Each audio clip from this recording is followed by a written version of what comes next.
আসসালামু আলাইকুম সবাইকে। আজকে আপনাদের সাথে শেয়ার করব ব্লাউজ কাটিং। আমি পারফেক্ট সাইজের একটা ব্লাউজ নিয়ে নিলাম। আর সবসময় ব্লাউজে কিন্তু পিছন পাট দিয়ে কাটিং করতে হয়।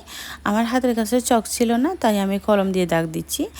যে ব্লাউজটা পারফেক্ট হয় এটার থেকে 1 ইঞ্চি করে বড় রাখতেছি। সব জায়গায় আমি 1 ইঞ্চি করে বড় করে কাটিং করবো আর কি, যার কারণে আমি 1 ইঞ্চি করে বড় রাখতেছি। দেখেন খাঁদের দিয়ে বুকগুলোর এই জায়গায়, এরপর হচ্ছে নিচ দিয়ে সব দিকে আমি 1 ইঞ্চি করে বড় রাখবো কাপড়। কারণটা হচ্ছে এটা হচ্ছে অলরেডি ধোয়া কাপড়, আর ওইটা হচ্ছে ধোয়া যায় নাই কাপড়, মানে নতুন কাপড়। তো নতুন কাপড় কিন্তু ধোয়ার পর একটু ফিটিংস হতে চাই, তো যার কারণে আমি 1 ইঞ্চি করে বড় রাখতেছি।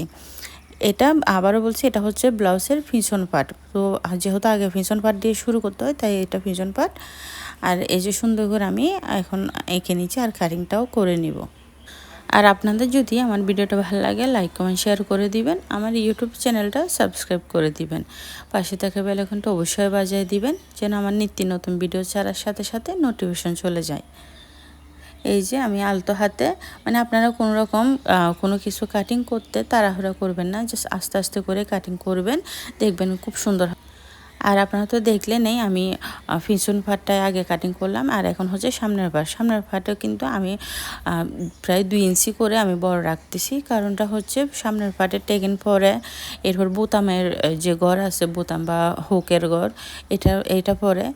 তো সব কিছুর জন্য সামনের পাটে কিন্তু কাপড় সবসময় একটু বাড়তি রাখতে হবে। মানে পিছনের পাটে যা কাপড় রাখবেন তার সাথে একটু হলো 2 ইঞ্চি 2.5 ইঞ্চি, মানে যতটুকু পারেন আর কি, বডি অনুযায়ী আপনারা অবশ্যই সামনের পাটে কাপড় বাড়তি রাখতে হবে। কারণ যারা সেলাই কাজ জানেন তারা তো জানেনই, সামনের পাটে কিন্তু অনেকগুলাই টেকিং পরে, যার কারণে আসলে কাপড়গুলো এমনিতেই যখন আপনি পারফেক্ট সাইজে নেবেন না, তখন কিছুই হবে না, কাপড়টা সামনের পাটটা ছোটো হয়ে যাবে। তো এই যে দেখতে দেখতে আমার ব্লাউজ কাটিং শেষ। আবারও বলছি, যদি আমার ভিডিওটা ভালো লাগে লাইক কমেন্ট শেয়ার করে দিবেন, আমার ইউটিউব চ্যানেলটা সাবস্ক্রাইব করে দিবেন, পাশে থাকা বেল আইকনটা অবশ্যই বাজিয়ে দিবেন। আর এই যে হাতের মোহরটাও আমি কেটে নিচ্ছি, এই যে আলতো করে কেটে নিচ্ছি। আর ধন্যবাদ সবাইকে আমার ভিডিওটা দেখার জন্য।